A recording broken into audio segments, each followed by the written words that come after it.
নমস্কার, দেখছেন কলকাতা টিভি, সঙ্গে রয়েছে আমি স্বর্ণালী। শুরু করছি আরো বারো। আমি সুদীপ্ত রয়েছে আপনাদের সঙ্গে। একেবারে সুদীপ্ত, এবং আজ আরো বারোর শুরুতেই আমরা যে গুরুত্বপূর্ণ খবরের দিকে নজর রাখবো। হাইকোর্টে আরজিকর ভাঙচুর মামলা, প্রায় ৭,০০০ লোক ব্যারিকেড ভেঙে ঢুকেছিল। ভাঙচুর করে তারা, পুলিশ টিয়ার গ্যাস চালায়, রাজ্য এমনটাই সেখানে বলেছে। এবং রাজ্য কেন ১৪৪ ধারা বলবৎ করলেন না এমনটাই বলা হয়েছে। প্রধান বিচারপতি আরজিকরের নিরাপত্তার দায়িত্ব নিক কেন্দ্রীয় বাহিনী। হাইকোর্টে অর্থাৎ প্রধান বিচারপতি বলেছেন যে নিরাপত্তার দায়িত্ব নিক কেন্দ্রীয় বাহিনী, এমনটাই বলা হয়েছে বিচারপতির পক্ষ থেকে। একেবারে সুদীপ্ত, এবং তার পাশাপাশি অন্যদিকে কৌস্তভ বাগচি তিনি যেমনটা বলেছেন যে আমি চাই সিবিআই এই ভাঙচুরের তদন্ত করুক, এমনটাই কিন্তু বলেছেন আইনজীবী কৌস্তভ বাগচি। তার পাশাপাশি বিকাশ রঞ্জন ভট্টাচার্য অন্যদিকে বলেছেন মহিলা ডাক্তারের নিরাপত্তা কোথায়? প্লেস অফ অকারেন্সের নিরাপত্তা রাখতে পারেন না, রোগী ডাক্তারদের নিরাপত্তা দিতে পারেন না, নিরাপত্তা দিতে না পারলে হাসপাতাল বন্ধ করে দিন, এমনই জানিয়েছেন এদিন হাইকোর্টে বিকাশ রঞ্জন ভট্টাচার্য। নিরাপত্তা দিতে না পারলে বন্ধ করে দিন, এমনটাই রেগে গিয়ে বলেছেন প্রধান বিচারপতি। ডাক্তারদের কর্মবিরতির ফলে ৪ জন মারা গিয়েছেন। কর্মবিরতির বিরোধিতা করে মামলা দায়েরের অনুমতি চাইছি, হাইকোর্টে বলেছেন চিকিৎসক কুণাল ঘোষও। অন্যদিকে মামলা দায়েরের অনুমতি দেন বিচারপতি।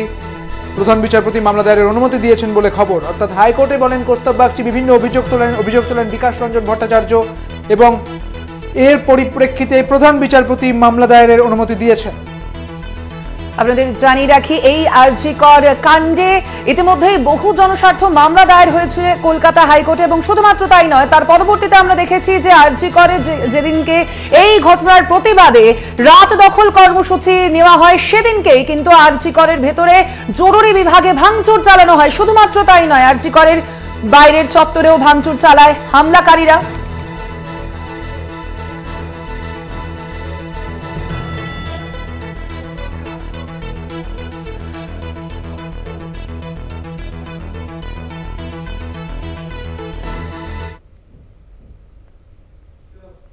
আমরা ঠিক এই মামলা সম্পর্কে আরো বিস্তারিত জানবো। আমাদের সঙ্গে আরজিকর থেকে রয়েছেন আমাদের প্রতিনিধি শুভঙ্কর মণ্ডল। শুভঙ্কর, আমরা যেমনটা জানি যে ইতিমধ্যেই কিন্তু বহু জনস্বার্থ মামলা দায়ের করা হয়েছে কলকাতা হাইকোর্টে। তার পাশাপাশি আমরা যেমনটা দেখতে পাচ্ছি যে আরজিকরে যেভাবে ভাঙচুর চালানো হয়, সেই কারণেও কিন্তু এই মামলা এবার দায়ের করা হয়েছে কলকাতা হাইকোর্টে, যার মামলা দায়েরের অনুমতি দিয়েছেন বিচারপতি। তাছাড়া আজকের এই দিনে বাদী বিবাদী পক্ষ থেকে ঠিক কি বলা হলো, প্রধান বিচারপতি তিনিই বা কি বললেন?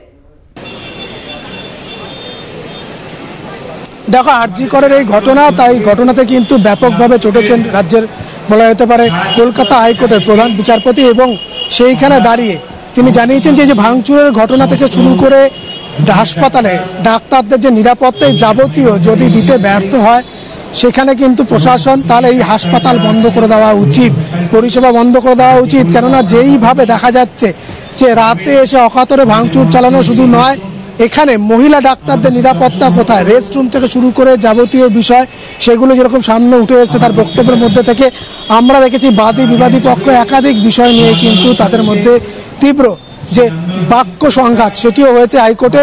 এবং সেইখানে দাঁড়িয়ে কিন্তু বেশ কয়েকটি বিষয় আমরা যেরকম সন্দীপ ঘোষ, যিনি কিন্তু প্রাক্তন প্রিন্সিপাল, তিনি যেমন নিরাপত্তার দাবি করেছেন, নিরাপত্তার দাবি জানিয়ে তিনি কিন্তু হাইকোর্টে মামলা করেছেন, তিনি নাকি নিরাপত্তাহীনতায় ভুগছেন বলেই জানিয়েছেন।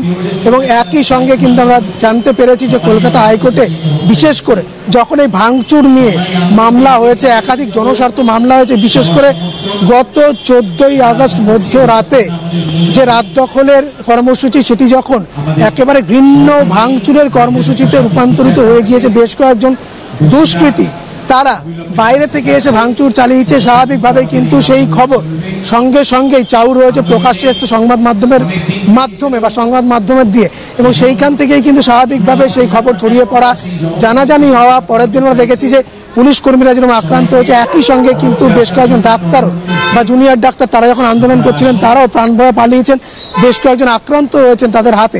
সেইখানে দাঁড়িয়ে স্বাভাবিকভাবে কিন্তু এই বিষয়টি নিয়েও যে মামলা হয়েছে, সেই মামলার ক্ষেত্রে আমরা প্রধান বিচারপতি তিনি যেহেতু এই মামলাগুলো এর আগে আমরা দেখেছিলাম যে প্রধান বিচারপতি তিনি নিজে বলা যেতে পারে যারা আন্দোলন করছিলেন তাদের কাছে তিনি জানিয়েছিলেন যাতে বৃহত্তর স্বার্থে রোগী চিকিৎসার কথা মাথায় রেখে তারা যেন তাদের যে কর্মবিরতি বা যে আন্দোলন কর্মসূচি, অবস্থান কর্মসূচি, তার থেকে যেন সরে আসে। এবং সেটা নিয়ে রীতিমতো যারা জুনিয়র ডাক্তার তারা কিন্তু আলোচনা শুরু করেছিলেন, আলোচনা চলছিল। তারা জানিয়েছিলেন যে তারা আন্দোলন করবেন, কিন্তু কর্মবিরতি চলবে কিনা সে বিষয়ে তারা সিদ্ধান্ত নেবেন। ঠিক তার পরপরই 14ই আগস্ট মধ্যরাতে যে রাত দখলের যে কর্মসূচি, সেই কর্মসূচি যখন একেবারে তীব্র ভাঙচুরে রূপান্তরিত হয়ে গেল, অকাতরে নির্বিচারে বর্বরজনিত যে আক্রমণ করা হলো, হাসপাতালের এমার্জেন্সি বিভাগে সম্পূর্ণ ভেঙে চুরে চুরমার করে দেওয়া হলো। সেটি সেখানে বলা যেতে পারে একেবারে যে কার্ডিওলজির একটি আলাদা সেকশন ছিল সম্পূর্ণ গুঁড়িয়ে দেওয়া হয়েছে, প্রাণদায়ী ওষুধ থেকে শুরু করে যাবতীয় নষ্ট করা হয়েছে। শুভঙ্কর, একেবারে সেই যে আরজি করে ভাঙচুর তাণ্ডব চালিয়েছিল একদল হামলাকারী, ঠিক সেই ঘটনার প্রসঙ্গে কিন্তু এবার কলকাতা হাইকোর্টে মামলা দায়ের করা হয়। প্রায় 7,000 লোক ব্যারিকেড ভেঙে সেদিনকে ঢুকেছিল, ভাঙচুর করে তারা, এমনটাই কিন্তু সেখানে জানানো হয়েছে। হাইকোর্টে আজ এই ঘটনা, এই মামলা প্রসঙ্গে কি কি সওয়াল জবাব হয়েছে সে প্রসঙ্গে আরো বিস্তারিত জানবো। ফোন লাইনে রয়েছেন প্রতিনিধি পীযূষ কান্তি নাগ। পীযূষ দা, আজ এই যে মামলা দায়ের করা হয়েছে সেই মামলার কি পর্যবেক্ষণ, এখনো পর্যন্ত কি কি তথ্য উঠে আসলো?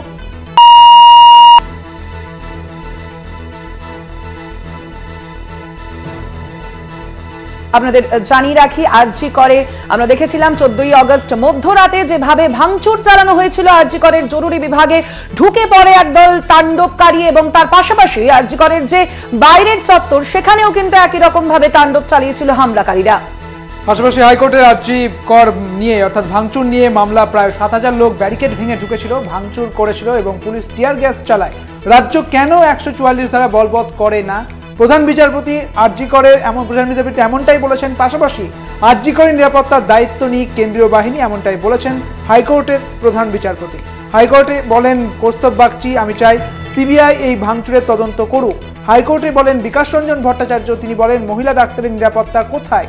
প্লেস অফ ওকারেন্সের যে নিরাপত্তা, অর্থাৎ সেই নিরাপত্তাও রাখতে হবে, এমনটাই রাখতে পারেন না কর্তৃপক্ষ, এমনটাও বলা হয়েছে। রোগী ডাক্তারদের নিরাপত্তা দিতে পারেন না, এমনটাও বলা হয়েছে বিকাশ রঞ্জন ভট্টাচার্যের পক্ষ থেকে।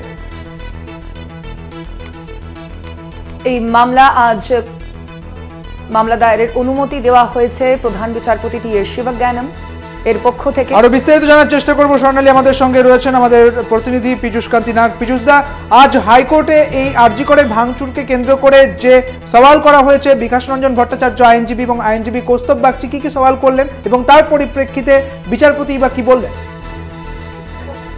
দেখো, কলকাতা হাইকোর্টে এই আরজি করের ঘটনা নিয়ে এক কথায় বলা যেতে পারে যে প্রধান বিচারপতি কিন্তু খুব গুরুত্ব। প্রধান বিচারপতি বারবার বলেছেন যে এই ধরনের ঘটনা সম্পূর্ণভাবে অনভিপ্রেত আইন শৃঙ্খলা পরিস্থিতি নিয়েও প্রশ্ন তুলে তিনি বলেছেন এই যেখানে রোগীর পরিষেবা রয়েছে, যেখানে চিকিৎসকরা রয়েছে, তাদের নিরাপত্তার বিষয় আছে, রোগীর নিরাপত্তার বিষয় আছে, সেখানে এই ধরনের ঘটনা কি করে ঘটে, পুলিশ সেখানে কি করছিল। যদিও রাজ্যের পক্ষ থেকে বলা হয় প্রায় 7,000 বিক্ষোভকারী তারা হঠাৎ পুলিশের ব্যারিকেড ভেঙে ঢুকে পড়ে এবং তারা ভাঙচুর চালায়। সেখানে বিচারপতি প্রশ্ন তোলেন যে প্লেস অফ অকারেন্স, অর্থাৎ যেখানে ঘটনাটি ঘটেছিল সেইখানকার নিরাপত্তা, তার যে প্রমাণপাঠ, তার যে সেই জায়গার যে নিরাপত্তা, সেই বিষয়টা কি করে লঙ্ঘিত হতে পারে। সেক্ষেত্রে রাজ্যের পক্ষ থেকে জানানো হয় যে প্লেস অফ অকারেন্স যা সেটি কিন্তু ইনট্যাক্ট রয়েছে, সেখানে কোনো রকম ভাবে ভাঙচুরের ঘটনা ঘটেনি। যদিও বিচারপতি পরিষ্কার ভাবে জানিয়েছেন যে আগামী বুধবারের মধ্যে রাজ্য সরকার এবং পুলিশ প্রশাসনকে হলফনামা দিয়ে এই বিষয় জানাতে হবে। তবে সিবিআইকে তিনি ফ্রি হ্যান্ড দিয়েছেন, সিবিআইকে পরিষ্কার করে দিয়েছেন যে তদন্তের স্বার্থে তারা আরজি করে যাবে এবং গিয়ে তাদের যা তদন্তের স্বার্থে যা মনে হবে সেই বিষয়ে কিন্তু তারা তদন্ত করতে পারবে। অর্থাৎ বিচারপতি কিন্তু আলাদা করে ভাঙচুরের ঘটনা নিয়ে সিবিআইকে তদন্তভার হস্তান্তর করেননি। সিবিআই যদি মনে করে যে এই যে ঘটনা, সেই ঘটনার সঙ্গে এই ভাঙচুরের ঘটনাটি জড়িত থাকতে পারে বা প্রমাণ লোপাটের জন্য ভাঙচুর হতে পারে, সেক্ষেত্রে কিন্তু সিবিআই তার সেই বিষয়ে তদন্তের মধ্যে তার বিষয়টিকে আনতে পারবেন। অথবা কলকাতা পুলিশ যেরকম তদন্ত করছে, ভাঙচুরের তদন্ত করছে, সেই ঘটনার তদন্ত চালিয়ে যাবে। কলকাতা পুলিশ এবং ওই হাসপাতালের যিনি দায়িত্বে আছেন, প্রশাসনিক ভাবে দায়িত্বে আছেন, তার হলফনামা দেখার পরে কিন্তু প্রধান বিচারপতি তার পরবর্তী পদক্ষেপ গ্রহণ করবেন।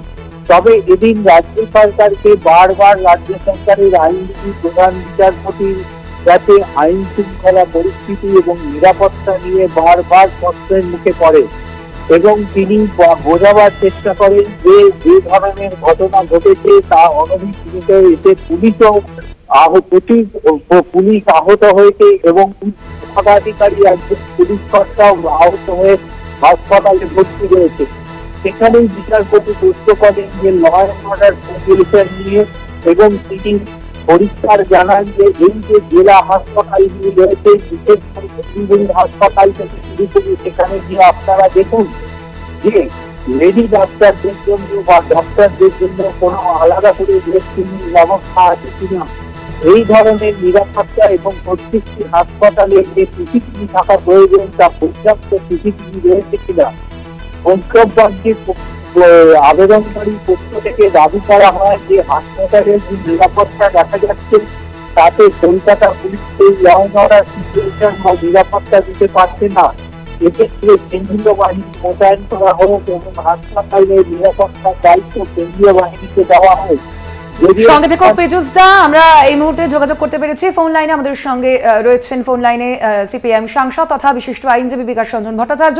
বিকাশ বাবু, আপনাকে স্বাগত জানাই কলকাতা টিভিতে। বিকাশ বাবু, আজ যে এই আরজি করে ভাঙচুর মামলা যে করা হয়েছে এবং সেই মামলার প্রেক্ষিতে যে সওয়াল জবাব হয়েছে, আপনার পক্ষ থেকে ঠিক কি সওয়াল করা হয়েছে এই বিষয়ে, এবং তার পাশাপাশি জানতে চাইবো যে প্রধান বিচারপতির পক্ষ থেকে রাজ্যের আইনজীবীকেই বা কি বলা হলো? দেখুন, আমি তো সওয়াল করেছি যে এই ঘটনাটা শাসক দল তারা পরিকল্পিতভাবে ঘটিয়েছেন। মুখ্যমন্ত্রীর উত্তেজক বক্তব্যের পরেই রাত্রিবেলায় হামলা, সুতরাং এটা বুঝতে অসুবিধা হয় না যে শাসক দল এটা করিয়েছে। এবং আরো ব্যাপার হচ্ছে যে পুলিশ প্রশাসন প্রথম দিকে তো অবাক কাণ্ড, তারা বলছেন আমাদের কাছে খবর ছিল তাও কোনো ব্যবস্থা নিতে পারেননি। কমিশনার পুলিশ বলছেন আমার লোক লস্কর নেই, তাহলে রাজ্য সরকারটা আছে কি করতে গিয়ে, লোক পুলিশই না থাকে। এই পরিস্থিতিতে আমরা দাবি করেছিলাম যে এই ভ্যান্ডালিজমের ব্যাপারটাও সিবিআই এর তদন্তের অন্তর্ভুক্ত হওয়া দরকার। তো রাজ্য সরকারের পক্ষ থেকে তারা সময় চেয়েছেন, তারা অ্যাফিডেভিট দাখিল করবেন, আগামী বুধবার দিন আবার শুনানি হবে। সেই সঙ্গে আরো একটা জিনিস জানার চেষ্টা করব আপনার কাছে, যে আজকে মুখ্যমন্ত্রী মমতা বন্দ্যোপাধ্যায় দোষীদের ফাঁসির দাবিতে পথে নামবেন বলেছেন, সেটা নিয়ে কি বলবেন? এ তো সবচেয়ে বড় নাটক। আপনি কার কাছে দাবি করছেন ফাঁসির দাবি? ফাঁসির দাবি কে দেবে? ফাঁসি তো দেবে বিচার হওয়ার পর। বিচার হওয়ার আগে তদন্ত করে তো তথ্য প্রমাণ জোগাড় করতে হবে। মুখ্যমন্ত্রী, পুলিশ মন্ত্রী তিনি নিজের ব্যর্থতা স্বীকার করে নিচ্ছেন, মাথা কাজ করছে না নাকি? উনি কার বিরুদ্ধে বলছেন, কি বলছেন? এটা তার বামফ্রন্টের সরকার না যে আমি রাস্তায় নেমে বললাম ফাঁসি দিতে হবে, সরকারের পদত্যাগ চাই। ভদ্রমহিলা মস্তিষ্কে বিকৃতি ঘটেছে। ধন্যবাদ আপনাকে। আমাদের সঙ্গে ছিলেন সিপিআইএম নেতা তথা আইনজীবী বিকাশ রঞ্জন ভট্টাচার্য। আরজি করে নিরাপত্তার দায়িত্ব নিয়ে কেন্দ্রীয় বাহিনী, হাইকোর্টে বলেন কৌস্তব বাগচি আমি চাই সিবিআই এই ভাঙচুরের তদন্ত করুক। হাইকোর্টে বলেন বিকাশ রঞ্জন ভট্টাচার্য, তিনি একাধিক সওয়াল করেন, যেখানে বলেন যে মহিলা ডাক্তারদের নিরাপত্তা কোথায় রয়েছে তিনি প্রশ্ন করেন, এবং তারপরেই বিচারপতি এই সমস্ত বিষয়ের উপর পর্যবেক্ষণ করে মামলা দায়েরের অনুমতি দিয়েছেন এবং এর শুনানি রয়েছে বুধবার, অর্থাৎ আগামী বুধবার এর শুনানি রয়েছে। আরজি করে ভাঙচুর যে ঘটনা আমরা দেখেছিলাম সুদীপ্ত, 14ই আগস্টের মধ্যরাতে যখন রাত দখল কর্মসূচি চলছিল, ঠিক সেই সময় একেবারে বিপরীত চিত্র দেখা যায় কিন্তু আরজি কর হাসপাতালের অভ্যন্তরে। আরজি কর হাসপাতালে আচমকাই বেশ কিছু তাণ্ডবকারী তারা কিন্তু প্রবেশ করে এবং তার পরবর্তীতে জরুরি বিভাগ একেবারে তছনছ করে দেওয়া হয়। আমরা দেখেছি সেই ছবি এবং সেই ভিডিওই আপনারা দেখতে পাচ্ছেন কলকাতা টিভির পর্দায়। সেই রাতে কিভাবে আরজি করের অভ্যন্তরে ঢুকে ভাঙচুর চালিয়েছিল একদল তাণ্ডবকারী। শুধুমাত্র তাই নয়, সেই ঘটনায় এখনো পর্যন্ত গ্রেপ্তারও করা হয়েছে 20 জনকে এবং সেই ঘটনার প্রসঙ্গেই মামলা দায়ের করা হয়েছে কলকাতা হাইকোর্টে এবং সেই মামলা দায়ের করার অনুমতি দিয়েছেন কলকাতা হাইকোর্টের প্রধান বিচারপতি টি.এস. শিবজ্ঞানম।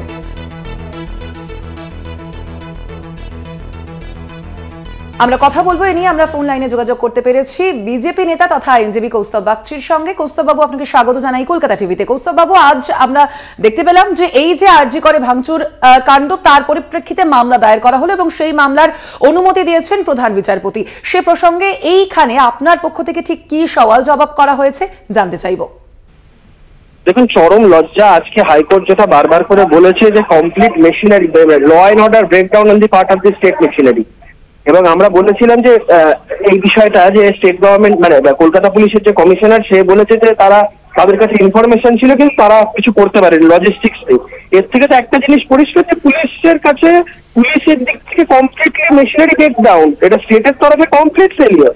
এমত অবস্থায় কোর্টের কাছে আমরা সেন্ট্রাল প্যারামিলিটারি ফোর্সের ডিপ্লয়মেন্টের কথা বলেছিলাম। এই অ্যাসপেক্ট গুলো কোর্ট এই মুহূর্তে যেটা তার জন্য যেটা দরকার, স্টেট গভর্নমেন্টকে বলেছি এফিডেভিট ফাইল করতে। চরম লজ্জা। আজকে প্রধান বিচারপতি বলেছেন এই যদি সিচুয়েশন, তাহলে আমি নির্দেশ দিচ্ছি যাতে আরজিকর হসপিটালকে বন্ধ করে দেওয়া হোক এবং পেশেন্টদেরকে অন্য জায়গায় শিফট করা হোক। এর থেকে লজ্জার বিষয় আর কিছু হতে পারে না। চরম লজ্জা। একদমই ধন্যবাদ আপনাকে কৌস্তব বাবু। আমরা কথা বলছিলাম, ফোন লাইনে আমরা যোগাযোগ করতে পেরেছিলাম বিজেপি নেতা তথা বিশিষ্ট আইনজীবী কৌস্তব বাগচির সঙ্গে। শুনলেন আপনারা তার প্রতিক্রিয়া।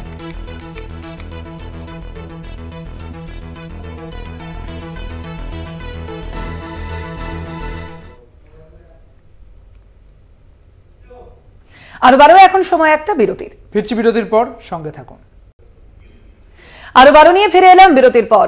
এই মুহূর্তে যে খবরের দিকে আমাদের চোখ রয়েছে, হাইকোর্টে আরজিকর ভাঙচুর মামলা, প্রায় ৭,০০০ লোক ব্যারিকেড ভেঙে ঢুকেছিল, ভাঙচুর করে তারা এবং পুলিশ টিয়ার গ্যাস চালায়। রাজ্য কেন ১৪৪ ধারা বলবৎ করলো না, সে বিষয়ে কিন্তু প্রশ্ন তুলেছেন প্রধান বিচারপতি টি.এস. শিবজ্ঞানম। একদমই তাই। এবং কৌস্তব বাগচি অর্থাৎ বিজেপি নেতা, আইনজীবী, এবং তিনি প্রশ্ন তুলেছেন, একাধিক সওয়াল জবাব করেছেন তিনি। এবং নিরাপত্তার দায়িত্ব নিয়ে কেন্দ্রীয় বাহিনী, অর্থাৎ আরজি করে নিরাপত্তার দায়িত্ব নিয়ে কেন্দ্রীয় বাহিনী, এমনটাই বলা হয়েছে তার পক্ষ থেকে।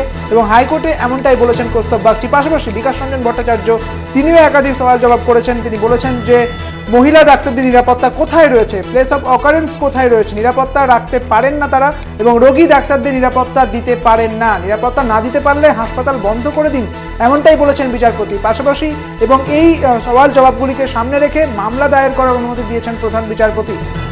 আজ এই মামলা যায় প্রধান বিচারপতি টি.এস. শিবজ্ঞানম এবং হিরণময় ভট্টাচার্যের ডিভিশন বেঞ্চে, সুদীপ্ত। এবং সেই মামলাতেই কিন্তু আমরা দেখতে পাচ্ছি যে সেই মামলা দায়েরের অনুমতি দিয়েছেন প্রধান বিচারপতি এবং এই মামলার পরবর্তী শুনানি রয়েছে আগামী বুধবার, এমনটাই এখনো পর্যন্ত জানা যাচ্ছে। আপনাদের জানিয়ে রাখি, আরজি করে যেভাবে তাণ্ডব চালানো হয়েছিল, যেই ছবি আপনারা দেখতে পাচ্ছেন কলকাতা টিভির পর্দায় 14ই আগস্ট মধ্যরাতে, যখন আমরা দেখেছি যে রাত দখল কর্মসূচি নেওয়া হয়েছিল রাজ্যবাসীর পক্ষ থেকে, রাজ্যের মহিলারা তারা একযোগে আরজিকর কাণ্ডের প্রতিবাদে সরব হয়েছিলেন, ঠিক সেই সময়ই কিন্তু মধ্যরাতে আরজিকরের জরুরি বিভাগে ঠিক এইভাবেই তাণ্ডব চালায় একদল হামলাকারী। যদিও সেই ঘটনা এখনো পর্যন্ত গ্রেপ্তারির সংখ্যা বেড়ে দাঁড়িয়েছে 20। এবং আপনাদের জানিয়ে রাখি, সেই ঘটনার প্রেক্ষিতেই কিন্তু এবার কলকাতা হাইকোর্টে মামলা দায়ের করা হলো এবং মামলা দায়েরের অনুমতি দিয়েছেন প্রধান বিচারপতি। একদমই তাই স্বর্ণালী। অর্থাৎ 9 আগস্ট যে মহিলা চিকিৎসকের খুন হন তিনি, এবং সেই ঘটনাকে কেন্দ্র করে রাজ্য থেকে দেশের রাজনীতি যেভাবে তোলপাড় হয়েছে, পরবর্তী ক্ষেত্রে 14ই আগস্ট যখন মধ্যরাতে যে মহিলাদের যে কর্মসূচি ছিল, সারা রাত দখলের যে কর্মসূচি ছিল, সেই কর্মসূচিতে মধ্যরাতে একেবারে ঠিক 12টার পরে পরে আরজি করে যে ভাঙচুরের ঘটনা চোখে পড়ে, তারপর থেকেই কিন্তু এই ঘটনাক্রম একেবারেই বদলে যায় স্বর্ণালী। এবং এই ঘটনাকে কেন্দ্র করে এবার হাইকোর্টের বিচারপতি, অর্থাৎ হাইকোর্টের প্রধান বিচারপতি, তিনি অনুমতি দিয়েছেন এই মামলা করার জন্য। বিভিন্ন বিষয়কে একে একে এই মামলার জন্য রাখা হয়েছে, যেমন কর্মবিরতির ফলে 4 জন মারা গিয়েছেন এবং সেই বিষয়টিকে সামনে রেখেই মামলা করা হয়েছে। পাশাপাশি নিরাপত্তা নিয়েও কিন্তু মামলা করার কথা বলা হয়েছে। আমাদের সঙ্গে রয়েছেন তৃণমূল নেতা অরূপ চক্রবর্তী। অরূপবাবু, আপনাকে কলকাতা টিভিতে স্বাগত জানাই। প্রধান বিচারপতি ভৎসনা করেছেন, তিনি বলেছেন যদি রোগীদের নিরাপত্তা না থাকে, ডাক্তারদের নিরাপত্তা না থাকে, তাহলে আরজিকর বন্ধ করে দিন। কি বলবেন? না, ওই আপনি দেখেছেন যখন হালুইকর যারা মিষ্টি তৈরি করে, তারা যখন রাবড়ি তৈরি করে, তলা থেকে আগুন দেয় আর ওপর থেকে ঠান্ডা করে। এই সিপিএম আর বিজেপির হচ্ছে এই পলিসি। সিপিএম আর বিজেপিকে আমি বলবো, আমার মনে হয় যে এরা আগে ঠিক করুন। প্রথম কথা, ভিডিওতে পরিষ্কার দেখা যাচ্ছে যে ডিওয়াইএফআই এর পতাকা লাগানো মিছিল থেকে ব্যারিকেড ভাঙা হচ্ছে, গাছদের উপড়ে ফেলা হচ্ছে এবং তারপর হাসপাতালে ঢুকে ভ্যান্ডালিজম করা হচ্ছে। সারা রাজ্যে যেখানে প্রতিবাদ ছিল অরাজনৈতিক পতাকা ছাড়া, সেখানে একমাত্র আরজিকর যেখানে পতাকা নিয়ে মিছিল করেছে, অবস্থান করেছে এসএফআই, ডিওয়াইএফআই এবং মহিলা সমিতি, তারপরে যখন হাসপাতাল ভাঙচুর হয় তারপরে আবার তারাই গিয়ে কোর্টে মামলা করছে। অর্থাৎ এই একদিক থেকে গরম করছে তলা থেকে, ওপর থেকে হাওয়া দিচ্ছে। আজকে এই সস্তার নাটক বাংলার মানুষ বুঝে গিয়েছে। কৌস্তব বাগচিকে বলুন, ওদের শাসিত উত্তরাখণ্ড, আজকে দেখা গিয়েছে একটি মেয়ে 9 দিন ধরে অ্যাবডাক্ট ছিল, তাকে খুঁজে পাওয়া যাচ্ছিল না। হাসপাতালের নার্স বাড়ি ফেরার পথে জঘন্যভাবে রেপ হয় এবং তাকে খুন করা হয়। এদের মুখে বড় বড় কথা। দুদিন আগে কংগ্রেস করতো, এখন বিজেপি করছে, ওকে নতুন নতুন বিজেপির নেতা সাজতে হবে। এইসব সস্তার নাটকে চিড়ে ফিরবে না। নিশ্চিতভাবে পুলিশ তারা সংযমী ভূমিকা পালন করেছে। পুলিশ নিশ্চয়ই আপনি প্রশ্ন করতে পারেন যে কেন আরো কঠোর হলো না, কিন্তু পুলিশ যদি আরেকটু কঠোর হতো তাহলে আরো বেশি অপ্রীতিকর পরিস্থিতি তৈরি হতো এবং একদল রাজনৈতিক অতৃপ্ত প্রেতাত্মা কাকতিল শকুনের মতো পেতেছিল যাতে সেই সুযোগে সদ্ব্যবহার করে ফায়দা লোটা যায়। সেই সুযোগ ওদেরকে মমতা ব্যানার্জির প্রশাসন দেয়নি। তাই খুব পরিষ্কারভাবে বলছি, শান্তির আবেদন বজায় রাখুন। মাননীয় মুখ্যমন্ত্রী রোববার অবধি পুলিশকে সময় দিয়েছিলেন, তার মধ্যে অপরাধী ধরা পড়ছে। সিবিআই এর হাতে যখন কেস হ্যান্ড ওভার হয়েছে, আমরা আশা করবো রোববারের মধ্যে সিবিআই অপরাধীকে ধরবে। আর যদি না ধরতে পারে, আন্দোলন আরো বৃহত্তর হবে। আজকেই অপরাধীদের গ্রেপ্তারের দাবিতে মুখ্যমন্ত্রীর নেতৃত্বে যে সুবিশাল জমায়েত কলকাতার রাজপথ কাঁপিয়ে দেবে। আজকে বাংলার মায়েরা রাস্তায় নামছে। আজকের জমায়েত থেকে পরিষ্কার একটাই বার্তা, অপরাধীদের দ্রুত বিচার এবং অন্যায়কারী চরমতম শাস্তি চাই। আপনি যেমনটা বললেন যে পুলিশ কেন কঠোর হলো না, এই প্রশ্নের চেয়েও সবচেয়ে বেশি গুরুত্বপূর্ণ এই মন্তব্য তো বিচারপতি করছেন। এখানে তো বিজেপি বা সিপিএম করছে না, বিচারপতি বলছেন যদি না সুরক্ষা দিতে পারেন, যদি না নিরাপত্তা দিতে পারে, তাহলে আরজিকর তুলে দেওয়া হোক। তাহলে তো রাজ্য সরকার একেবারে প্রশ্নের মুখে। ব্যাপারটা নিয়ে কি বলবেন?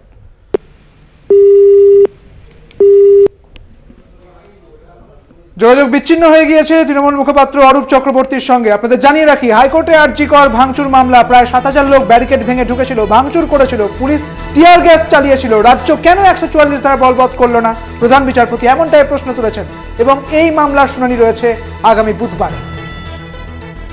একদমই সুদীপ্ত, আমরা যেইভাবে দেখেছি, তুমি যেমনটা বলছিলে, যেভাবে আমরা দেখলাম যে 9ই আগস্ট কিন্তু আরজিকরে এক তরুণী চিকিৎসককে ধর্ষণ করে খুনের ঘটনা ঘটে এবং সেই ঘটনার পরবর্তীতে যখন 14ই আগস্ট রাত দখল কর্মসূচি নেওয়া হয় রাজ্যের মহিলাদের পক্ষ থেকে, একেবারে সেই যে কর্মসূচি নেওয়া হয়েছিল সেখানে রাজনীতির রং লাগতে দেবেন না, এমনটাই কিন্তু স্থির করা হয়েছিল তাদের আয়োজকদের পক্ষ থেকে। এবং তার পরবর্তীতেই আমরা দেখি যে আরজিকরের ভেতরে ঢুকে রীতিমতো তাণ্ডব চালায় একদল হামলাকারী এবং সেই ঘটনার প্রেক্ষিতেই কিন্তু এবার মামলা দায়ের করা হয়েছে কলকাতা হাইকোর্টে। কলকাতা হাইকোর্টের প্রধান বিচারপতি টি.এস. শিবজ্ঞানম এবং বিচারপতি হিরণময় ভট্টাচার্যের ডিভিশন বেঞ্চে সেই মামলা করা হয় এবং সেই মামলা দায়েরের অনুমতি দিয়েছেন প্রধান বিচারপতি। আগামী বুধবার এই মামলার পরবর্তী শুনানি রয়েছে এবং তুমি যেমনটা বলছিলে সুদীপ্ত, যে এই মামলাতেই আমরা কিন্তু দেখতে পাচ্ছি যে প্রধান বিচারপতির কাছে ভর্ৎসিত হয়েছে রাজ্যের আইনজীবী। আমরা কথা বলবো, আমরা যোগাযোগ করতে পেরেছি কংগ্রেস মুখপাত্র সৌম্য রায়ের সঙ্গে। সৌম্যবাবু, আপনাকে স্বাগত জানাই কলকাতা টিভিতে। সৌম্যবাবু, এই যে আরজিকরে তাণ্ডব চালানো হলো, সেই তাণ্ডবের প্রেক্ষিতে কিন্তু এবার মামলা দায়ের করা হয়েছে কলকাতা হাইকোর্টে এবং সেখানে রীতিমতো প্রধান বিচারপতির কাছে ভর্ৎসিত হতে হয়েছে রাজ্যের আইনজীবীকে। তিনি বলেছেন যে যদি নিরাপত্তা না থাকে আরজিকরে, তাহলে হাসপাতাল বন্ধ করে দিন, এমনটা তিনি বলেছেন। তার পাশাপাশি আরো বেশ কিছু সওয়াল জবাবও হয়েছে। কিভাবে দেখছেন তার এই মন্তব্যকে? পশ্চিমবঙ্গের সরকারটা এখন নির্লজ্জ বেহায়ার মতো চলছে। দু কান কাটা প্রশাসন, এক কান কাটা থাকলে চুল দিয়ে ঢাকে তো, আর দু কান কাটা থাকলে সদর জজে দেয়। আজকে দেখুন, প্রশাসনকে বারবার থাপ্পড় মেরে আদালত বলছে এই প্রশাসন কার্যত হাঁটু গেড়ে বসে গেছে। এই প্রশাসনের কোনো কাজ নেই, মানে চরম ব্যর্থতার জ্বলন্ত নিদর্শন। পশ্চিমবঙ্গের পুলিশের এত কদর্য রূপ আমরা আর কখনো দেখিনি। পুলিশ প্রশাসনের সবাই নয়, এই পুলিশ প্রশাসনকে আমরা একটা সময় মর্যাদা দিই, তার কারণ সবাই খারাপ হতে পারে না, কিন্তু পুলিশের একটা অংশ দলদাস হয়ে গিয়ে এমন পরিস্থিতি করেছে যে তারা অপরাধীদের সামনে হাঁটু গেড়ে বসে আছে। ভাবুন, একটা সরকারি হাসপাতালকে প্রোটেকশন দিতে পারলো না, রীতিমতো অর্গানাইজড হতে দুর্নীতিগ্রস্তরা ভাঙচুর করলো নির্দেশ দিয়ে। কারা পাঠালো সেটা খুঁজে বার করতে পারছে না। মাইনে পাওয়া পুলিশরা এখন বলছেন, সোশ্যাল মিডিয়ার লোককে, নেটিজেনদের বলছে আপনারা খুঁজে নিন, লজ্জা লাগে না? আপনারা মাইনে নিচ্ছেন বসে। পুলিশ একটা হাসপাতালকে সুরক্ষা দিতে পারেন না, রাজ্য সুরক্ষার দায়িত্ব আপনার। মুখ্যমন্ত্রীকে জবাব দিতে হবে। আদালত যেটা করেছে ঠিক করেছে, প্রতিদিন থাপ্পড় মারছে। রাজ্যের আইনজীবীর কি দোষ আছে বলুন? তিনি পথ থাপ্পড় খাচ্ছেন, তাদের লজ্জা শরম হায়া বলে কিছু নেই। পশ্চিম বাংলাটা আজকে অন্ধকারে, অমানিসার অন্ধকারে ডুবতে বসেছে। ধন্যবাদ আপনাকে সৌম্যবাবু। আমরা কথা বলছিলাম, ফোন লাইনে ছিলেন কংগ্রেস মুখপাত্র সৌম্য রায়।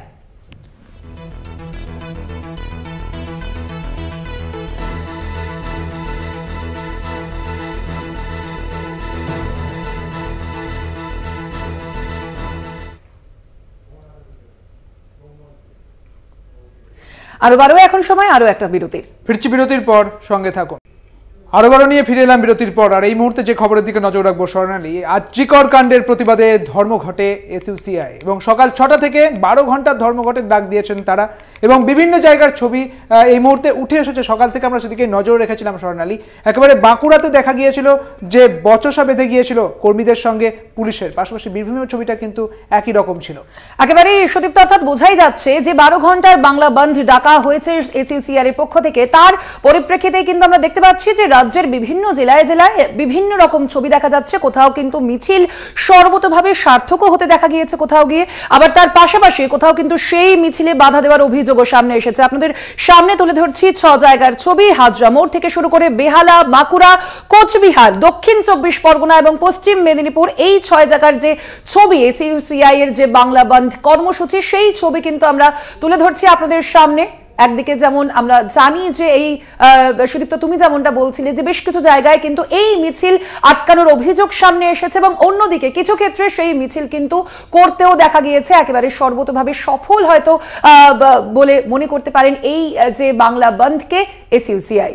একদমই তাই। এই মুহূর্তে আপনারা 6 জায়গার ছবিটা দেখছেন। হাজরা মোড়ের ছবিটা আপনাদের দেখাচ্ছি বেহালার ছবি, বাঁকুড়ার ছবি দেখতে পাচ্ছেন কোচবিহার জেলার ছবি, দক্ষিণ 24 পরগনা এবং পশ্চিম মেদিনীপুরের ছবিটা আপনাদের দেখাচ্ছি, যেখানে এসইউসিআই কর্মীদের সঙ্গে বচসা বেঁধে গিয়েছে পুলিশের। পশ্চিম মেদিনীপুরের ছবিটা দেখুন, পাশাপাশি অন্যদিকে আপনাদের দক্ষিণ 24 পরগনার ছবিটা দেখুন, সেখানেও কিন্তু এখানে তৃণমূলের সঙ্গে এসইউসিআই কর্মীদের বচসা হয়েছে, সেই ছবিও কিন্তু উঠে এসেছে। আর এই মুহূর্তে দেখতে পাচ্ছেন বেহালার ছবি। আরো বিস্তারিত জানবো, আমাদের সঙ্গে রয়েছেন আমাদের প্রতিনিধি সুব্রজিৎ চক্রবর্তী। সুব্রজিৎ, এসইউসিআই ডাকা বন্ধে এই মুহূর্তে বেহালার কি পরিস্থিতি? দেখো, তোমায় একেবারে জানিয়ে রাখবো যে এসইউসিআই এর পক্ষ থেকে আরজিকরের এই যে ঘটনা, সেই ঘটনার প্রতিবাদে কিন্তু আজ 12 ঘন্টা যে বন্ধ, সেই বন্ধ ডাকা হয়েছিল। এবং বেহালায় যে ছবি দেখা গেল যে সেই বন্ধের সমর্থনে এসইউসিআই এর যারা কর্মী সমর্থক ছিলেন তারা ডায়মন্ড হারবার রোড ধরে একটি মিছিল করছিলেন সেই বন্ধের সমর্থনে। এবং তারপরই তারা ডায়মন্ড হারবার রোডে বেহালার যে 14 নম্বর বাস স্ট্যান্ড রয়েছে, বাস স্ট্যান্ড মোড় যে ডায়মন্ড হারবার রোড, সেখানে কিন্তু তারা পথ অবরোধ করে এবং প্রায় 10 থেকে 15 মিনিট পথ অবরোধ থাকে।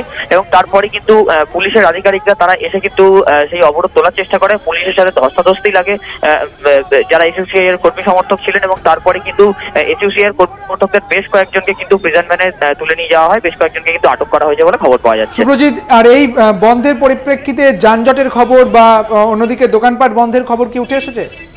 দেখো, সেইভাবে কিন্তু বন্ধের কোনো প্রভাব পড়েনি। অন্য আর 5 দিনের মতো যেরকম মানুষের জীবন স্বাভাবিক, যে গণপরিবহন থেকে শুরু করে বাস চলাচল, অটো চলাচল বা যারা স্কুল পড়ুয়া, কলেজ পড়ুয়া, সমস্ত কিছু স্বাভাবিক রয়েছে। কিন্তু এই বন্ধের সমর্থন যখন এসইউসিআই কর্মী সমর্থকরা মিছিল করে পথ অবরোধ করে, তখন বেশ খানিকক্ষণ কিন্তু যখন অবরোধ থাকে সেই সময়টা কিন্তু ডায়মন্ড হারবার রোডে যান চলাচল ব্যাহত হয়। তারপর কিন্তু পুলিশের পক্ষ থেকে যখন সেই অবরোধ তুলতে যাওয়া হয় তখন ধস্তাধস্তি লাগে এবং তারপর কিন্তু বেশ কয়েকজন আটক করে নিয়ে যাওয়া হয় থানায়। তারপর কিন্তু বর্তমানে এখন যান চলাচল কিন্তু স্বাভাবিক রয়েছে ডায়মন্ড হারবার রোডে। বেশ, অনেক ধন্যবাদ সুব্রজিৎ তোমাকে। আমাদের সঙ্গে ছিলেন আমাদের প্রতিনিধি সুব্রজিৎ চক্রবর্তী। স্বর্ণালী, যেমনটা সুব্রজিৎ বললো যে বেহালাতে এই মুহূর্তে যে ছবিটা উঠে এসেছিল যে এসইউসিআই এর যারা কর্মীরা ছিলেন তাদের সঙ্গে পুলিশের ধস্তাধস্তি হয়েছে এবং সেই সময়তে যানজট দেখা গেলেও এখনো কিন্তু যান চলাচল চলছে বলে জানা যাচ্ছে। পাশাপাশি সুদীপ্ত, এই মুহূর্তে আপনাদের সামনে তুলে ধরছি হাজরার ছবি। আপনাদের ইতিমধ্যেই আমরা যেমনটা জানাচ্ছিলাম যে আরজিকর কাণ্ডের যে প্রতিবাদ, সেই প্রতিবাদেই কিন্তু 12 ঘন্টার ধর্মঘটের ডাক দেওয়া হয় এসইউসিআই এর পক্ষ থেকে, এবং যে ছবি আপনারা দেখতে পাচ্ছেন আটকানো হচ্ছে এসইউসিআই সদস্যদের। এবং তুমি দেখতে পেলে একেবারে কলার ধরে ভ্যানে তোলা হলো, দেখতে পেলে সেই ছবি এবং কিছু জায়গায় পুলিশের সঙ্গে ধস্তাধস্তির ছবি যেমন উঠে এসেছে। পাশাপাশি হাজরার ছবিটা আপনারা দেখছেন, হাজরা মোড়ের ছবি আপনাদের দেখাচ্ছি, যেখানে এসইউসিআই কর্মীদেরকে পুলিশ টেনে তাদের প্রিজন ভ্যানে তুলছে।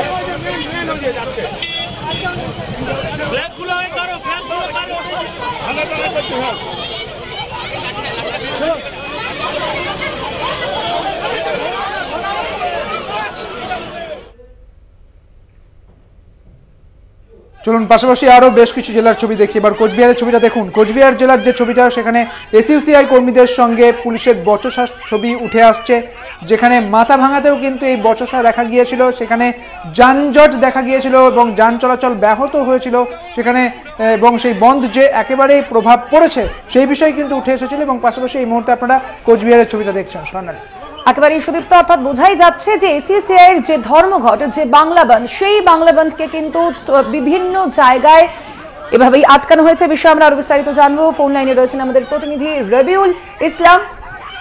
রবিউল, কি জানা যাচ্ছে এখনো পর্যন্ত? রবিউল হোসেন, রবিউল, কি জানা যাচ্ছে এখনো পর্যন্ত এই যে এসইউসিআই এই যে ধর্মঘট, এই যে বাংলা বন্ধ, তা কতটা সফল হলো? এবং আমরা যেমনটা ছবি দেখতে পাচ্ছি যে রীতিমতো সেই মিছিলকে কিন্তু আটকানো হয়েছে এবং এসইউসিআই যে সদস্যরা তাদের কিন্তু তুলে নেওয়া হয়েছে প্রিজন ভ্যানে। কি বলছেন তারা তার পরবর্তীতে? এখনো পর্যন্ত সামগ্রিক কি ছবি?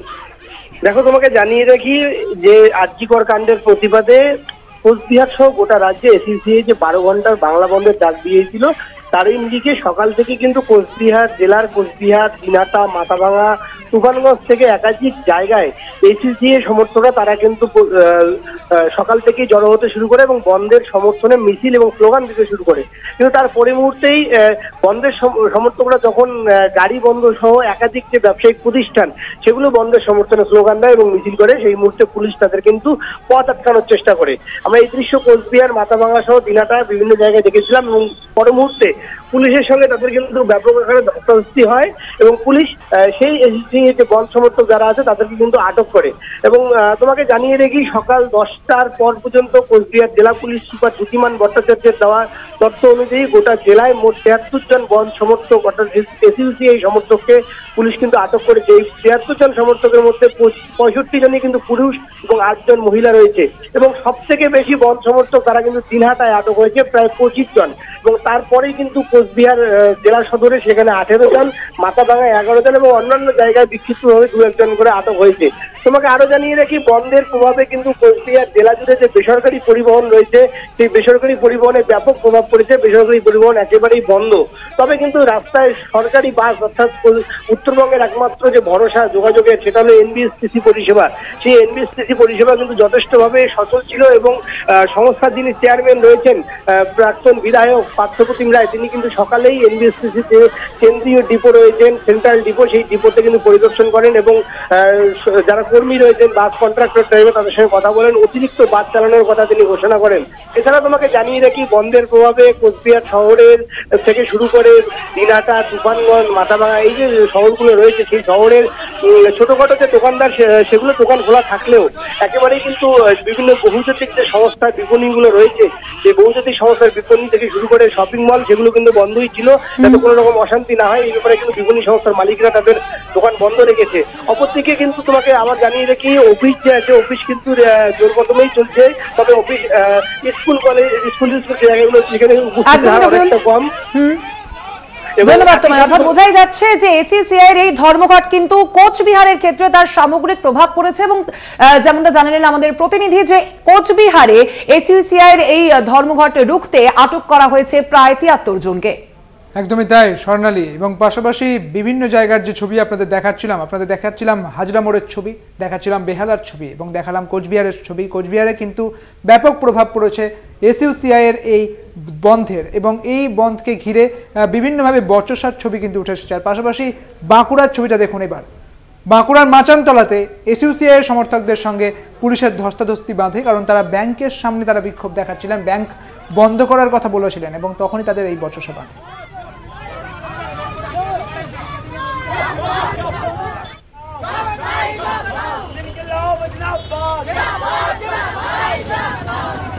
আমাদের সঙ্গে রয়েছেন আমাদের প্রতিনিধি স্বরূপ গঙ্গোপাধ্যায়। স্বরূপ, বিভিন্ন জায়গার ছবি আমরা দেখাচ্ছি, বিভিন্ন জায়গাতেই এসইউসিআই এর ডাকা এই বন্ধের যে ছবি, সেই ছবি কিন্তু উঠে আসছে। পাশাপাশি আরও একটা জিনিস তোমার মাধ্যমে দর্শকদের একবার মনে করিয়ে দেবো যে এই বন্ধের ডাক তারা কেন দিয়েছেন এবং একইভাবে বাঁকুড়ায় কি ছবি উঠে এসেছে, যদি একটু বলো।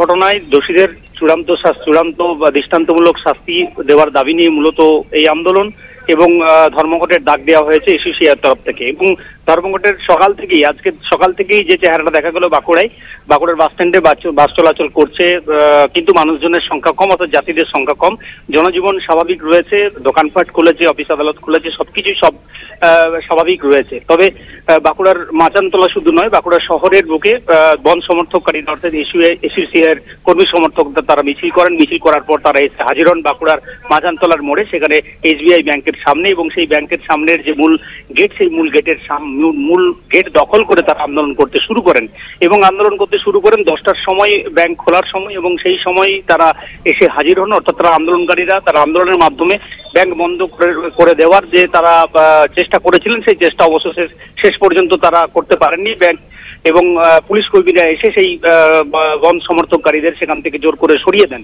এবং জোর করে সরিয়ে দেওয়ার পরেই SBI ব্যাংকের সামনে একটা পুলিশের সাথে একটা বচসা, একটা ধস্তাধস্তি ছবি উঠে আসে। পরবর্তীকালে ব্যাংকের সামনে থেকে ব্যাংকের দরজার সামনে থেকে সরিয়ে দেওয়া হলে তারা সামিল হন মাচানতলার রাস্তার মধ্যে, এবং সেই রাস্তায় বেশ কিছুক্ষণ ধরে তারা রাস্তা অবরোধ করেন, যার ফলে একটা যানজটের সৃষ্টি হয়। সেখান থেকে পুলিশ আবার তাদেরকে সরিয়ে দিলে তারা আবার SBI ব্যাংকের পাশে আরেকটি ব্যাংক রয়েছে, ইউকো ব্যাংক, সেই ইউকো ব্যাংকের দরজার সামনে বসে আন্দোলন করতে শুরু করেন। সেখান থেকেও পুলিশ তাদেরকে সরিয়ে দেয়। এবং অনেক ধন্যবাদ স্বরূপ, তোমাকে আমাদের সঙ্গে ছিলেন আমাদের প্রতিনিধি স্বরূপ গঙ্গোপাধ্যায়। অর্থাৎ বাঁকুড়াও ছবিটা ঠিক একই রকমের, যেখানে এসইউসিআই এর সমর্থকদের সঙ্গে পুলিশের বচসা বাঁধে, এবং এই বন্ধের যে সার্বিক চিত্রটা বাঁকুড়াতে তার বেশ কিছুটা মিশ্র প্রভাব পড়েছে বলে জানা যাচ্ছে। তার পাশাপাশি আমরা কিন্তু এবার আপনাদের সামনে তুলে ধরবো পশ্চিম মেদিনীপুরের ছবিও। সেখানেও কিন্তু একইভাবে আপনারা যেভাবে দেখতে পাচ্ছেন যে এসইউসিআই এর মিছিল, এবং সেই মিছিলে আমরা যেমনটা দেখতে পাচ্ছি যে বিভিন্ন জায়গায় কিন্তু সেই মিছিলকে আটকে দেওয়া হয়েছে, ইতিমধ্যেই আপনাদের যেমনটা জানাচ্ছিলাম। এবং এ বিষয়ে আরো বিস্তারিত জানবো। ফোন লাইনে রয়েছেন প্রতিনিধি সৌমকান্তি ত্রিপাঠী। সৌমকান্তি, একেবারে পশ্চিম মেদিনীপুরে এসইউসিআই এর এই ধর্মঘট এখনো পর্যন্ত তার কি ছবি ধরা পড়লো, কোথায় কি ছবি ধরা পড়লো, কি জানা যাচ্ছে? জানিয়ে রাখি, পশ্চিম মেদিনীপুরে যে সমস্ত এলাকাগুলিতে এসইউসিআই প্রভাব রয়েছে, যেমন নারায়ণগড় ব্লক এলাকা থেকে শুরু করে ইসিআইডি, এই সমস্ত এলাকাতে এসইউসিআই প্রভাব রয়েছে। যে সমস্ত জায়গাতে, সে সমস্ত জায়গাতে বন্ধের কিছুটা প্রভাব লক্ষ্য করা যায়। সকাল থেকেই এই এসইউসিআই কর্মীরা বেলদা আর শহরের ওপরে তারা বাস অবরোধ করতে শুরু করে, এবং জাহালদাতে সরকারি বাস আজকে পথ অবরোধ করে বেলদা দীঘা যে রাজ্য সড়ক রয়েছে, সেই রাজ্য সড়ক অবরোধ করে বিক্ষোভ দেখায় থাকে, এবং তারপর দুটি জায়গাতেই ঘটনাস্থলে পুলিশ পৌঁছে কিন্তু তাদের সরিয়ে যান চলাচল স্বাভাবিক করে। এবং প্রায় 10টার সময় বেলদা গঙ্গাধর একাডেমি যে স্কুল রয়েছে, সেই স্কুলের সামনে পিকেটিং করে ডিএসওর সমর্থকরা, সংগঠন ডিএসও তারা করে, এবং যখন অবরোধ করে তখন যে ছাত্রছাত্রীরা তারা প্রতিবাদ জানায়, এবং সেখানে তৃণমূল ছাত্র পরিষদের সমর্থকরা তারা এসে ওদেরকে হটিয়ে দেয়। পরে পুলিশ এসে স্কুলের তালা খুলে দেয় এবং স্কুল স্বাভাবিক হয়। একই সঙ্গে জানিয়ে রাখি, কেশিয়ারি এলাকাতে বন্ধের কিছুটা প্রভাব পড়েছিল সকাল থেকে। একদমই, অর্থাৎ বোঝাই যাচ্ছে সৌমকান্তি যে পশ্চিম মেদিনীপুর জেলায়ও কিন্তু এসইউসিআই এর এই ডাকা বন্ধের যথেষ্টই প্রভাব পড়েছে। তাছাড়া কলকাতা থেকে জেলার ঠিক কি ছবি তুলে ধরলাম আপনাদের সামনে।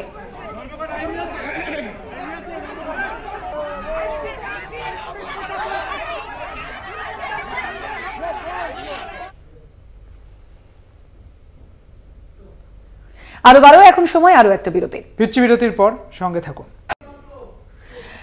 ফিরে এলাম বিরতির পর। দেখছেন আরো বারোয়ের এই মুহূর্তে যে গুরুত্বপূর্ণ খবরের দিকে নজর রাখবো। আরজিকর তাণ্ডবের পর কিন্তু আমরা দেখতে পাচ্ছি সন্দীপ ঘোষ, অর্থাৎ আরজিকরের যে প্রাক্তন অধ্যক্ষ, সে কিন্তু এবার আদালতের দ্বারস্থ হয়েছে। হ্যাঁ, পুলিশ নিরাপত্তা চেয়ে আদালতের দ্বারস্থ হয়েছেন বলে এমনটাই খবর। সন্দীপ ঘোষ, যিনি আরজিকরের সদ্য প্রাক্তন অধ্যক্ষ, সেই অধ্যক্ষ কিন্তু এবার আদালতের দ্বারস্থ হয়েছেন। আরজিকরের মেডিকেল কলেজের প্রাক্তন অধ্যক্ষ সন্দীপ ঘোষ, তিনি এবার আদালতের দ্বারস্থ হয়েছেন। সন্দীপ ঘোষের বাড়ির বাইরে বিক্ষোভ হয়, নিরাপত্তাহীনতায় ভুগছেন তিনি প্রথমে পুলিশে খবর দেন, কিন্তু তার পরিপ্রেক্ষিতেও কিছু হয়নি এমনটাই জানিয়েছেন তিনি হাইকোর্টে, এমনটাই দাবি করেছেন আরজিকরের প্রাক্তন অধ্যক্ষ সন্দীপ ঘোষের আইনজীবী বিশ্বরূপ ভট্টাচার্য। বিচারপতি রাজশ্রী ভরদ্বাজের দৃষ্টি আকর্ষণ করে মামলা করা হয়েছে। মামলা দায়েরের অনুমতি দিলেন বিচারপতি, এবং সোমবার মামলায় শুনানির সম্ভাবনা রয়েছে। সিবিআই ডাকলে সন্দীপ ঘোষকে যেতে হবে। নিরাপত্তার অভাব অনুভব করলে পুলিশ নিরাপত্তা দেবে, হাইকোর্টে বলেন প্রধান বিচারপতি। অর্থাৎ যদি এই সন্দীপ ঘোষকে, ডক্টর সন্দীপ ঘোষ, যিনি আরজিকরের সদ্য প্রাক্তন অধ্যক্ষ, তাকে যদি সিবিআই জিজ্ঞাসাবাদের জন্য ডাকেন তাহলে তাকে যেতে হবে। তবে নিরাপত্তার যদি নিরাপত্তার অভাব যদি তিনি বোধ করেন তাহলে তাকে নিরাপত্তা দেওয়া হবে, এমনটাই বলা হয়েছে হাইকোর্টের পক্ষ থেকে। প্রধান বিচারপতি এমনটাই বলেছেন।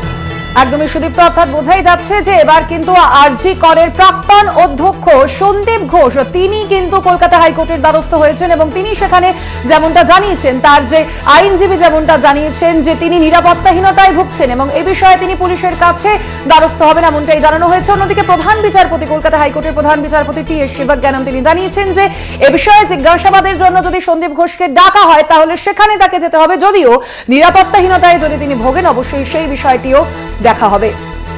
একদমই তাই। এবং এই সন্দীপ ঘোষকে হাইকোর্টের পক্ষ থেকে বলা হয়েছিল তাকে ছুটি নিয়ে চলে যাওয়ার জন্য, পরবর্তী ক্ষেত্রে তিনি ছুটির জন্য অ্যাপ্লাই করেছিলেন বলে জানা গিয়েছে। এবং তবে এই মুহূর্তে সন্দীপ ঘোষ তিনি নিরাপত্তার অভাব বোধ করে হাইকোর্টের দ্বারস্থ হয়েছেন। আরো বিস্তারিত জানবো, আমাদের সঙ্গে রয়েছেন আমাদের প্রতিনিধি পীযূষ কান্তি নাগ। পীযূষ কান্তি, সদ্য প্রাক্তন অর্থাৎ আরজি করের সদ্য প্রাক্তন অধ্যক্ষ সন্দীপ ঘোষ তিনি নিরাপত্তার অভাব নিয়ে হাইকোর্টে দ্বারস্থ হয়েছেন, বিচারপতি কি বললেন?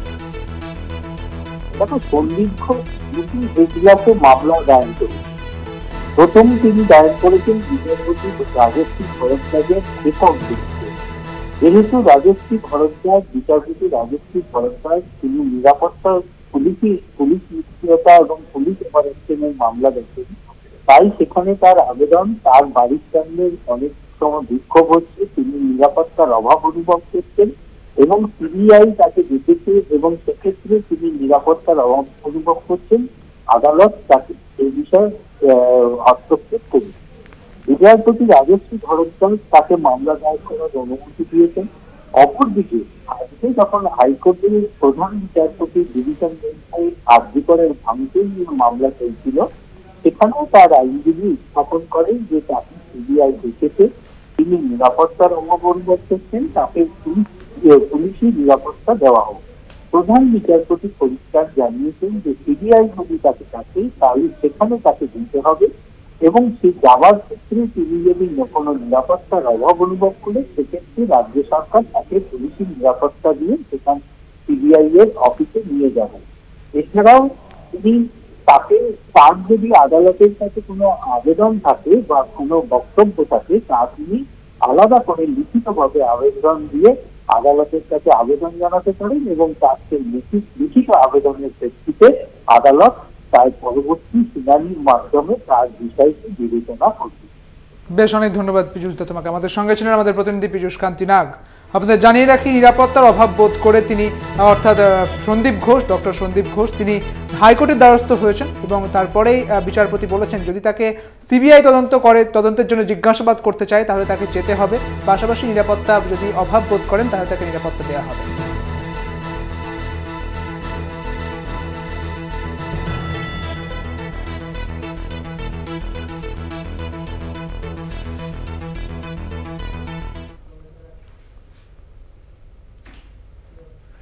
আরজিকর কাণ্ডের প্রতিবাদে অপরাধীর ফাঁসির দাবিতে আজ রাজপথে মমতা বন্দ্যোপাধ্যায়। আজ মৌলালি থেকে মিছিলে হাঁটবেন তৃণমূল সুপ্রিমো।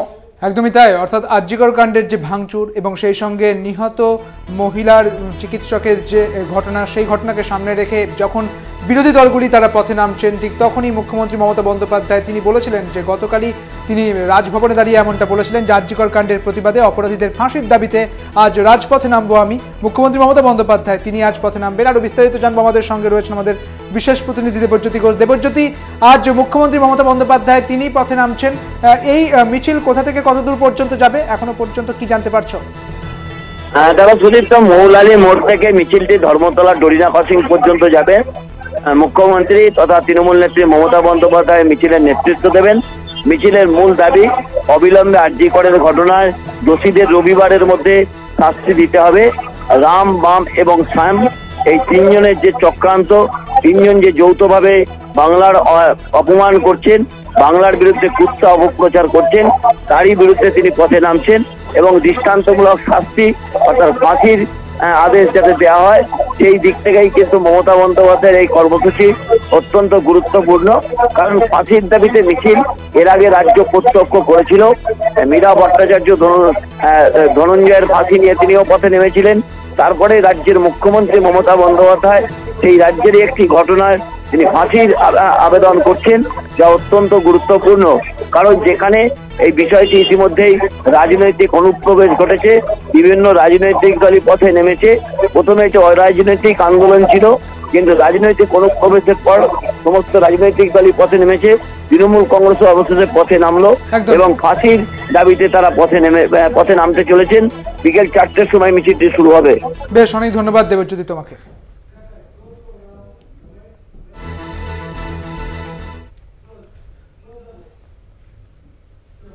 অর্থাৎ রাজ্যিকরের ঘটনাকে কেন্দ্র করে যখন শাসক থেকে বিরোধী দল সবাই পথে নামছেন, পাশাপাশি রাজনৈতিক পরিসর থেকে অনেকটা পিছনে থাকা এসইউসিআই বন্ধ একেবারেই ছাড়া ফেলে দিয়েছে, তা বিশেষভাবে উল্লেখযোগ্য। আরো আজ এই পর্যন্ত।